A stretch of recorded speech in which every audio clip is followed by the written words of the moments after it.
Hello everyone, Darren Gabbard here with 345 Auction. How are you? In our current auction, we have this particular piece from designer Christopher Ross out of New York. He is known for his very elegant animal designs, belt buckle designs, this of course being a snake.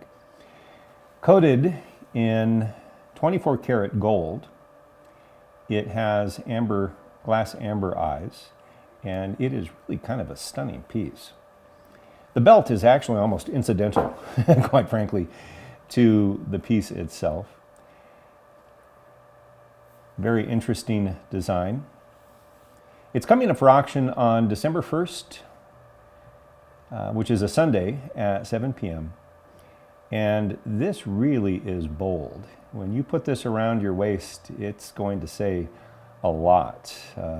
Dramatic, I think, is what they perhaps might call a statement piece. If you have never bid with 345 Auction before, you will need to register, and I will put a link below the video window so that you can see this particular piece in our auction. You can register there as well, and once you've done that, you can bid in any future auction with 345 Auction. Very interesting, almost menacing, really, when you think about it. So if you would like to bid on this, good luck.